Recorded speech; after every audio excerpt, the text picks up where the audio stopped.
Bayangkan kamu bertemu seseorang di jalan, rambut gimbal, tubuh penuh tato, tatapan tajam, aura yang bikin orang sedikit mundur. Kesan pertama mungkin jauh dari kata rohani.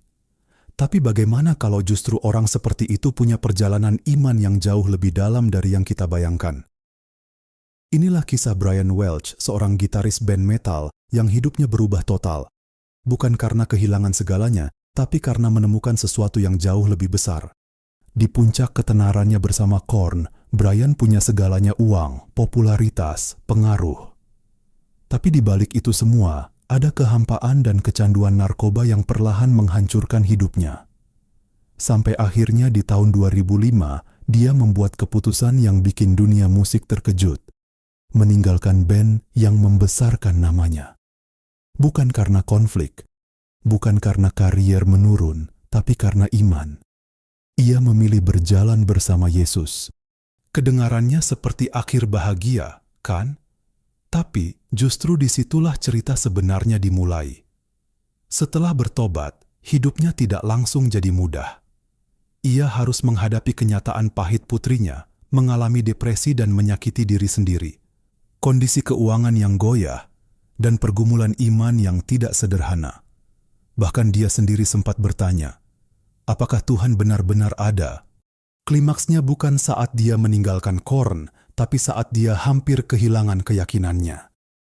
Ketika doa terasa hampa, saat ketakutan dan keraguan datang bersamaan, disitulah imannya diuji habis-habisan.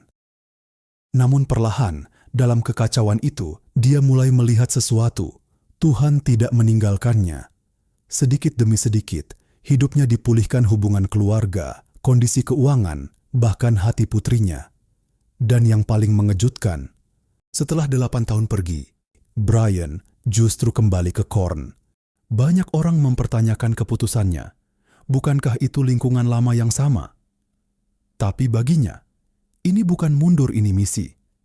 Ia percaya Tuhan menempatkannya kembali di sana untuk tujuan yang lebih besar.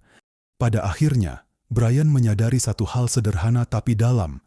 Pencapaian terbesar dalam hidup bukanlah ketenaran, uang, atau kesuksesan, melainkan ketika seseorang menyerahkan hidupnya sepenuhnya untuk dipakai Tuhan. Perjalanannya bukan tentang kesempurnaan, tapi tentang pemulihan, bahwa bahkan dari masa lalu yang paling gelap, masih ada harapan untuk dibangun kembali. Sekarang pertanyaannya buat kamu, menurutmu apakah seseorang harus sempurna dulu, baru bisa dekat dengan Tuhan? Atau justru Tuhan bekerja di tengah kekacauan hidup kita? Coba tulis pendapatmu di kolom komentar. Aku penasaran banget dengar sudut pandangmu.